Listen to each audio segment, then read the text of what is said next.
پاس medical مجبوری نہ ہو، لیکن وہ اس وجہ سے کہ بچوں کی پرورش کی تمام تر ذمہ داری اس پر ہے، کوئی خاندانی سپورٹ موجود نہیں ہے، جسمانی اور ذہنی طور پر تھکا ہوا محسوس کرتی ہے خود کو، اس لیے وہ چاہتی ہے کہ اگلا بچہ 3 سے 4 سال کے بعد ہو، لیکن شوہر کی خواہش ہے کہ 2 سال کے بعد اگلا بچہ ہو۔ تو ایسی صورت میں شرعی رہنمائی کیا ہے؟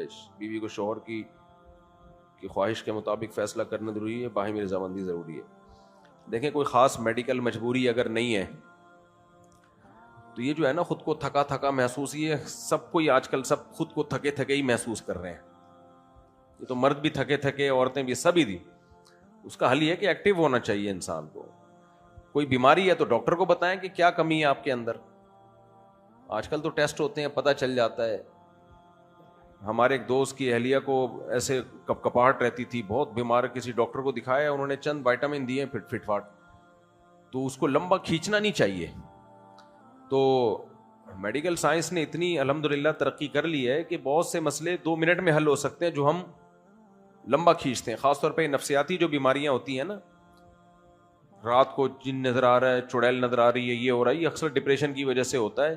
اس میں اگر شروع میں علاج ہو جائے نا تو 10-15 دن میں بندہ فٹ فاٹ، جو سائیکیٹرسٹ ہیں وہ میڈیسن دے دیتے ہیں، 8-10 دن میں فٹ فاٹ ہو جاتا ہے بندہ۔ اور اگر اس کو نہیں ٹھیک کیا، لے کے چلتے رہے اور عاملوں میں پڑ گئے، جن بھوت چڑیلوں میں گئے کام سے، زندگی برباد۔ میں نے ایسے پیشنٹ دیکھے ہیں، ان کو 18-20 سال کی عمر میں بیمار ہو گئے، دماغ ان کا خراب ہونا شروع ہو گیا، ماں باپ پریشان کہ کسی نے جادو کیا۔ میں نے کہا بھائی ڈاکٹر کے پاس لے کے جاؤ، 10-15 دن میڈیسن کھائیے، فٹ فاٹ ہو گئے ہمیشہ کے لیے۔ تو خام خامے نا فنٹر بننے کی کوشش مت کیا کرو۔ تو یہاں بھی ایسے ہی جو خواتین کہتی ہیں خود کو تھکا تھکا محسوس کرتے ہیں ہم، یہ آج کل بڑے چل رہے ہیں، چلی ہوئی کام وام تو ہے ہی نہیں، آپ کو پتہ ہے آج کل۔ بھائی کام تو ہماری ماؤں نے کیے ہیں یار، چٹنی بناتی تھی، سل پہ پیس رہی ہوتی تھی بیٹھ کے گھنٹہ، آٹا بھی گوندنا ہے، اب آٹا گوندنے کی مشینیں آ گئی ہیں اور گرائنڈر مشینیں آ گئی ہیں۔ کام یہ ہوتا ہے کہ اس کا پلگ لگانا ہوتا ہے اور بٹن دبانا ہوتا ہے، اس میں ٹھیک ٹھاک انرجی خرچ ہو جاتی ہے، ٹھیک ٹھاک انرجی، کیونکہ مشین اٹھانا، میں دیکھتا ہوں نا بچوں کو، بولو کہ میں جیسے کوئی چیز گرائنڈ کرنی ہوتی ہے، بچوں کو بولتا ہوں نا بیٹا یہ کرو، تو مجھے لگ رہا ہوتا ہے ایسے جا رہے ہیں جیسے پتہ نہیں کوئی قیامت آنے والی ہے ان کے اوپر۔ تو یہ سستی کامن مسئلہ بنا ہے پوری قوم کا۔ تو کوئی بیماری ہے تو یہ خاتون ڈاکٹر کو دکھائیں۔ ہاں کوئی بیماری ہو، ڈاکٹر کہے کہ نہیں ابھی وقفہ ضروری ہے، اور ڈاکٹر بھی پھینکو نہ ہو، صحیح ڈاکٹر ہو، ریلائبل ڈاکٹر ہو، ورنہ ڈاکٹر بھی آج کل ماہر ڈاکٹر کم ہی ہوتے ہیں۔ تو وہ اگر کہتا ہے تو پھر ٹھیک ہے، روکا جا سکتا ہے نسل، اور اگر وہ نہیں کہتا تو پھر 2 سال کا وقفہ کافی ہے۔ دیکھیں شریعت میں لبرل لوگوں میں اور اسلام میں کیا فرق ہے۔ ہمارے ہاں ماڈرن اور لبرل لوگ کہتے ہیں کہ میاں بیوی کی جب شادی ہو جائے تو بچہ پیدا کرنے کے لیے دونوں کی پرمیشن ضروری ہے، دونوں چاہیں گے تو بچہ پیدا ہو ورنہ نہ ہو۔ شریعت میں الٹا ہے، بچہ روکنے کے لیے دونوں کی پرمیشن ضروری ہے۔ سمجھ میں آ رہی ہے بات؟ دونوں میں سے ایک کی بھی خواہش ہے کہ بچہ ہو تو پھر نہ مرد کو روکنے کی اجازت نہ عورت کو۔ شوہر چاہتا ہے مجھے اولاد چاہیے تو بیوی روک نہیں سکتی، بیوی چاہتی ہے کہ مجھے اولاد چاہیے تو شوہر کوئی حمل روکنے کی تدبیر اختیار نہیں کر سکتا۔ اسلام یہ کہتا ہے بچہ روکنا دونوں کا رائٹ نہیں ہے، بچہ ہونا دونوں کا رائٹ ہے۔ سمجھ میں آ رہی ہے بات کہ نہیں آ رہی ہے؟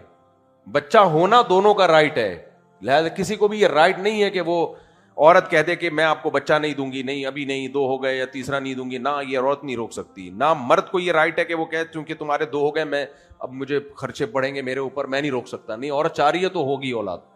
تو اس لیے ایک طرف ہو جاؤ، یا تو انگریز بن جاؤ، انگریز کے پٹھو بن جاؤ، یا اسلام کی طرف آ جاؤ۔ ہاں کوئی میڈیکل ایشو ہے، بعض صحتیں عورت کی کمزور ہوتی ہیں، وہ نہیں ہو پاتا، پھر وہ ایک الگ بات ہے۔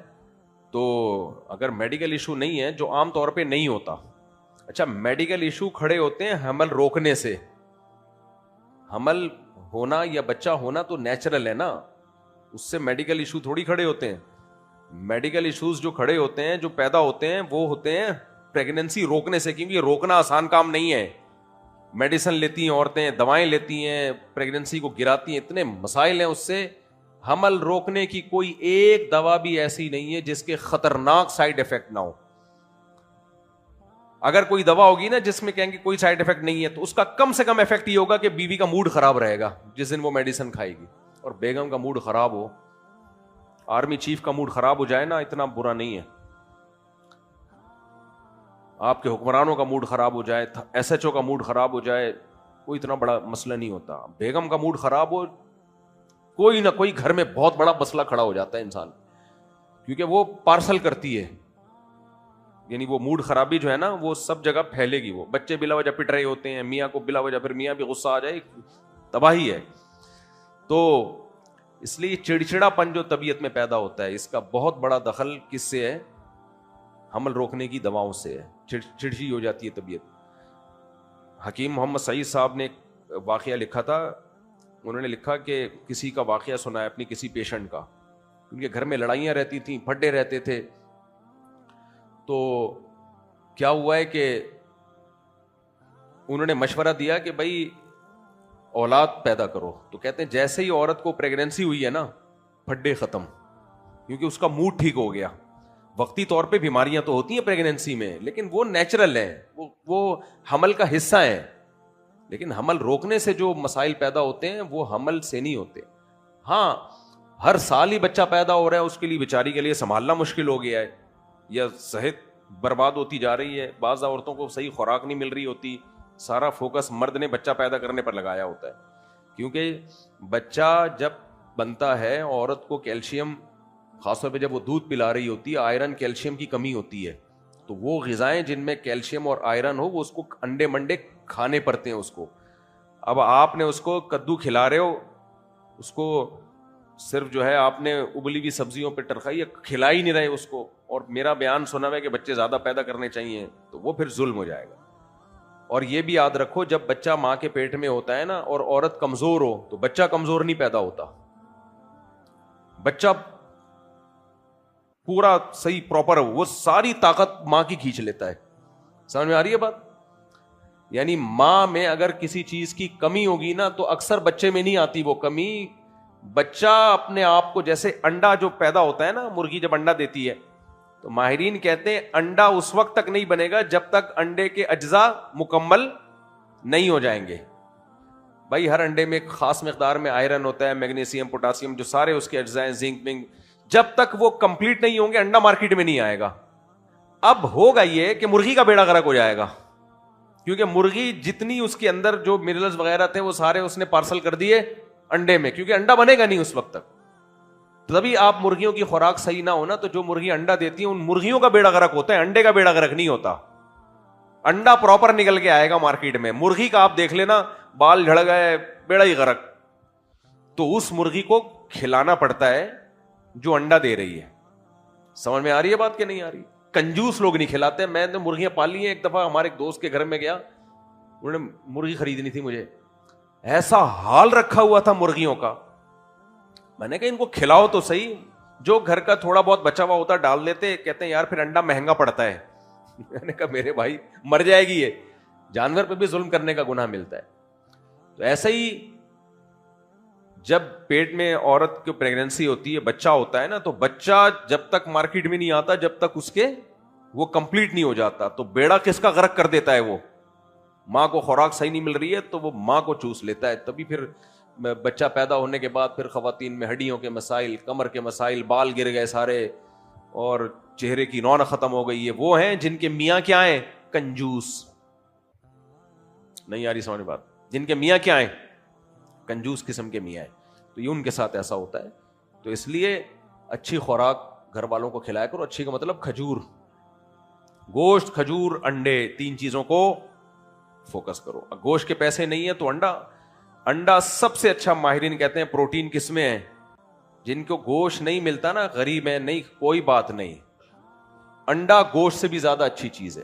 سمجھتے ہو کہ نہیں سمجھتے؟ تو انڈے پھوڑ دیا کرو, اور انڈے سے گھبراؤ مت. 5-5, 6-6 انڈے آدمی آرام سے ایک ٹائم پہ کھا سکتا ہے. آپ تھوڑا سا احتیاط کیجیے, مذاق کر رہا ہوں, ناراض نہیں ہونا. 5-5, 6-6 انڈے ایک ٹائم پہ کھا لینا کوئی مسئلہ نہیں ہے. لیکن کیسے کھانا ہے وہ میں آپ کو بتا دیتا ہوں. آج تو رمضان ہے نا, آپ لوگ کون سا کچھ کرنا تو ہے نہیں, گھر جا کے بھی ایسے ہی بیٹھنا ہے, تو ابھی تھوڑا اچھی کام کی باتیں آ جائیں. انڈے کو پہلی بات یہ, جو بالکل پکا ہوا انڈا ہوتا ہے نا, وہ ہاضمے میں مسئلہ کرتا ہے. حکیموں میں مشہور ہے کہ فل زردی کا پکا ہوا انڈا دشمن کو کھلاؤ اور ہاف بوائل خود کھاؤ. یہ حکیموں میں بچپن سے ہم سنتے آ رہے ہیں, تجربہ بھی کر کے دیکھا ہے ہم نے. جو فل پکا ہوا انڈا ہوتا ہے نا, فل بوائل, وہ ہضم نہیں ہوتا اتنے, وہ گیس پیدا ہو. جن کا میدا بہت پاورفل ہے وہ کھاتے رہے, لیکن نارمل آدمی کے ہضم نہیں ہوتا وہ. تو ہاف بوائل انڈا ہو, اس سے بھی آسان طریقہ یہ ہے, پانی میں انڈے کو تل کے کھاؤ. میں ایسے ہی انڈا بناتا ہوں, پانی میں انڈا تلتا ہوں. آپ کہو گے تلنا کیسا ہو گیا پانی میں؟ بہت مزے کا انڈا بنتا ہے. آپ نے کیا کرنا ہے, 4-5 انڈے لے کے ایک ہی ساتھ پیالے میں ڈال دیے, ایک ہی ساتھ, زردی نہ ٹوٹے ان کی. پھر زردی جب ٹوٹتی ہے تو مزہ نہیں رہتا پھر کھانے میں. مجھے تو ایسا ہی لگتا ہے. اب آپ کا, ہر آدمی کا اپنا وہ ہوتا ہے. انڈے کی تو زردی میں ہی تو ٹیسٹ ہے. جو زردی الگ سے ہوگی تو مزہ آئے گا.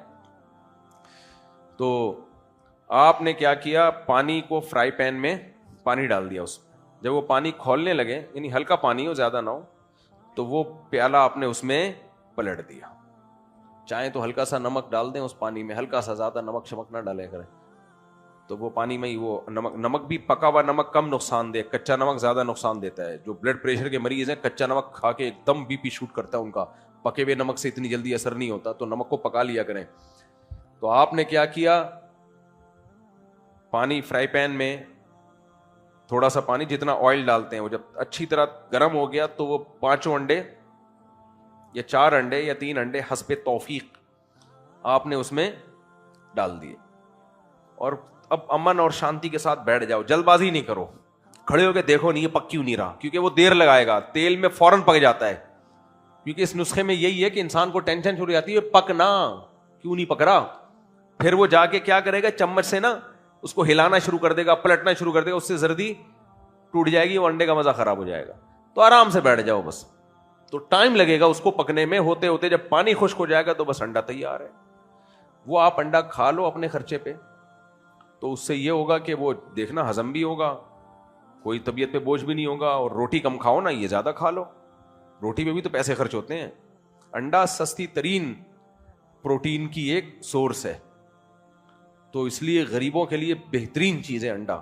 اور اگر انڈے کے پیسے بھی نہیں ہیں تو پھر یقین کر لو آپ کو اللہ روٹی میں ہی وہ ساری طاقتیں دے دے گا. جو کھانے کو مل رہا ہے اس پہ شکر ادا کرو, لیکن جب پیسے ہیں تو پھر کنجوسی مت کیا کرو, انڈے پھوڑ دیا کرو, کھایا مت کرو, پھوڑا کرو انڈے.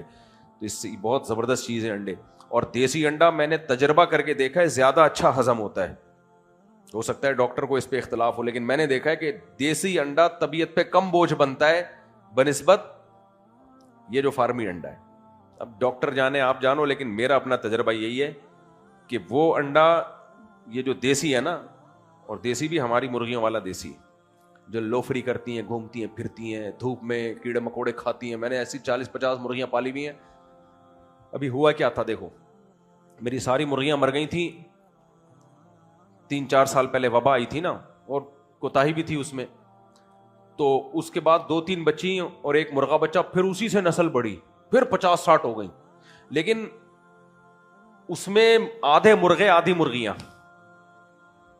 اب وہ جو مرغوں نے تباہی پھیلائی ہوئی تھی, مرغے کم ہونے چاہیے, مرغیاں زیادہ ہونی چاہیے. تو پھر ہم نے ایک دن ان سب مرغوں کے جنازے پڑے ہم نے, اور وہ سارے مرغے ہم نے کہاں ڈال دیے, فریزر میں ڈال دیے, دیسی مرغ. تو اب اس میں یہ ہوتا ہے کہ حسب توفیق خود بھی کھا رہا ہوتا ہوں, دوستوں کی دعوت بھی کر رہا ہوتا ہوں. تو میں نے کہا یار میں نہیں چاہتا تھا کہ یہ مرغے مریں, لیکن فطرت یہ چاہتی ہے کہ ان کو کاٹ کے کھاؤ, اور 4 مرغیوں کے ساتھ صرف ایک ہی مرغا رہے. سمجھ گئے؟ تو فطرت یہ بھی چاہتی ہے کہ مرد اور عورت جب برابر ہو جائے نا ریشو ان کا, تو فطرت چاہتی ہے مردوں کو مارو, کمبختوں کو مارو ان کو, تاکہ 2-3 عورتوں کے ساتھ ایک مردوں, بس باقی سارے مرنے کے لیے پیدا ہوئے ہیں. سمجھ میں آ رہی ہے بات؟ لڑیں گے آپس میں, ماریں گے ایک دوسرے کو, ٹینشن میں جائیں گے, یہ وغیرہ وغیرہ. تو فطرت نے مرد اور عورت کا ریشو اس لیے زیادہ نہیں رکھا کہ سب کی ایک ایک بیوی ہو. مرد مرنے کے لیے پیدا ہوا ہے, جنگوں میں, لڑائیوں میں, حادثات میں. تو یہ موت کا ریشو ہمیشہ مردوں میں زیادہ ہوتا ہے, اور مردوں کی عمر بھی عام طور پہ عورتوں سے کم ہوتی ہے. بیوائیں بہت دیکھی ہوں گی, رنڈوے بہت کم دیکھے ہوں گے آپ نے. میں نے بھی بتایا تھا نا, کینیڈا میں ایک صاحب مجھ سے ملے, مجھے کہنے لگے میری والدہ کی عمر 80 سال اور میرے والد 95 سال کے. میں نے کہا تمہاری ماں کو سلوٹ ہے کہ تمہارے ابا کو 95 تک پہنچنے دیا اس نے. یہ کریڈٹ میں نے کہا ابا کو نہیں جاتا, یہ کس کو جاتا ہے؟ آپ کی ماں کو جاتا ہے. انہوں نے اتنا اچھا سلوک کیا کہ 95 تک پہنچ گئے, ورنہ شادی شدہ آدمی 95 تک نہیں, وہ پہنچنے نہیں دیتی اس کو بھائی. اچھا میرے بھائی, ہاں تو ونڈا بنا کے کھا لیا کرو. اور ایک اور چیز بتا دوں یار, چلو اب رمضان ہے تو تھوڑا سا کیا خوش باتیں, ہم تھوڑا سا انجوائمنٹ کی باتیں بھی ہو جائیں نا, کیا خیال ہے؟ لوگ بولیں گے مولوی صاحب نے ٹوٹکے بتانے شروع کر دیے. بھائی ٹوٹکے اگر ہیں اچھے تو بتا دیے جائیں, کیا خیال ہے؟ ریسیپی سمجھ لو آپ اس کو. میں نے وہ کینیڈا میں ایک شربت شیئر کیا تھا, کیونکہ رمضان میں نا میں نے ابھی پورا بیان اس پہ کیا نا کہ کم کھاؤ, وزن بڑھانا ٹھیک نہیں ہے, ایکٹیو رہنا کیا ہے اچھا ہے, کیا خیال ہے, بولا ہے نا. تو یہ جو آپ شربت پیتے ہو نا, چینی وینی, میں نے تو آپ کو بتایا نا, میں نے بیان میں بتایا 30-35 سال سے شربت نہیں پیا میں نے, ایک آدھ گلاس کہیں پی لیا ہوگا. یہ اللہ نے ہمیں ویسے ہی اس مصیبت سے بچایا ہوا ہے, کیونکہ میں نے تجربہ کیا جب شربت پیو طبیعت میں سستی ہوگی. تو کیا کرنا ہے ایسی چیز کا جس سے آپ کی طبیعت میں سستی ہو, آپ کام ہی نہ کر پاؤ, تو ہٹا دو اپنی زندگی سے اس کو. تو رمضان میں آپ خوراک کی بڑی اچھی پریکٹس کر سکتے ہو, آپ اپنے آپ کو اچھی خوراک کا عادی بنا سکتے ہو. یہ ایسا گفٹ ہمیں اللہ کی طرف سے ملا ہے, یہ کسی اور قوم کے پاس نہیں ہے. اس کا فائدہ اٹھاؤ, روحانی بھی جسمانی بھی. روحانی فائدہ تو تہجد, تراویح, تلاوت, صدقات و خیرات خوب کرو رمضان میں دبا کے. حدیث میں آتا ہے نبی صلی اللہ علیہ وسلم سخاوت کا دریا بن جاتے تھے رمضان میں. تراویح پڑھتے ہیں لوگ ماشاءاللہ, تلاوت کرتے ہیں, عبادت اس میں عام طور پہ زیادہ ہی ہوتی ہے, دعائیں مانگو راتوں کو اٹھ کے. یہ ہے روحانی. جسمانی فائدہ کیا؟ خوراک کو بہتر کر لو. اب سمجھ میں آ رہی ہے بات؟ دیکھو آج میں سحری میں نے کیا کیا ہے, نئی سحری کی میں نے, کیسے چند کھجوریں کھائی ہیں اور 1 گلاس دودھ پیا ہے بس. سمجھ میں آ رہی ہے بات؟ چند کھجوریں اور 1 گلاس دودھ. 1-1.5 گھنٹے کا بیان ہو گیا کہ نہیں ہو گیا؟ ابھی بھی بولا جا رہا ہوں. پھر قرآن بھی یاد کرنا ہے تراویح میں سنانے کے لیے. تو چند کھجوریں اور 1 گلاس دودھ بھی اپنی گائے کا, دیسی, بالکل ایک دم پتہ چل رہا ہے دودھ ہی نکل رہا ہے, ڈیزل نہیں ہے, کچھ نہیں ہے. اور دیسی جو آرگینک دودھ ہوتا ہے نا, تو طبیعت بھی فٹ فاٹ رہتی ہے. میں صبح پھوڑ دیتا, ابھی یہاں تک ڈکاریں آ رہی ہوتی کہ نہیں آ رہی ہوتی بیٹھ کے. تو ہم نے گرمیوں کے روزوں میں تجربہ کیا, 2 کھجوریں بھی سحری میں کھا لو, گرمیوں کے روزے بھی نکل جاتے ہیں آرام سے. تو یہ آپ کو اللہ نے ایک تحفہ دیا ہے اپنی خوراک کو کنٹرول کرنے کا. اچھی خوراک کا عادی بنا لو اپنے آپ. سمجھ میں آ رہی ہے بات؟ تو افطاری میں 2-3 کام لازمی کر لیں آپ. روٹی کم سے کم کر دو اپنی خوراک میں. افطاری میں روٹی کو کیا کرو, چھوڑ سکتے ہو تو چھوڑ دو, 1 مہینہ نہیں کھاؤ, کچھ بھی نہیں ہوتا, پھر کھا لینا بعد میں. تو کم سے کم کر دو روٹی کو. جب بھوک لگ رہی ہے کچھ کھجور کھا لی, کچھ چنے, تھوڑے بہت چنے کھا لیے, گوشت کھا لیا, انڈا کھا لیا, یہ مدذل العالیہ 2-3 چیزوں کو اس نے کھا لیا. آج کل مدذل العالیہ کا مطلب جو سامنے آیا کھا لیا. اسلام میں جو مدذل العالیہ کا مطلب 2-4 نوالا کھا لیا. تو اسلام کا مدذل العالیہ اور ہم لوگ کا مدذل العالیہ میں کیا ہے فرق؟ تو کنٹرول کرو. افطاری میں شربت مت پیو. شربت پینا ہے تو جو میں نے بتایا تھا شربت وہ والا پی لو. میں نے پوری ریسیپی شیئر کی تھی آپ کے فائدے کے لیے. آپ نے کیا کرنا ہے, پودینے کو پانی میں ڈال کے رکھنا ہے, تھوڑی دیر پانی میں پڑا رہے گا وہ, تو اس کی مٹی صاف ہو جاتی ہے. پھر اسے نکال کے اچھی طرح دھو لیا. کراچی میں تو یہ بھی نلکے کے پانی سے دھونے کے بعد پینے کے پانی سے الگ سے دھونا پڑتا ہے, کیونکہ نلکے کے پانی نے اس کو گندا کر دیا ہوتا ہے, تو اب اس کو پینے کے پانی سے دھو لو آپ.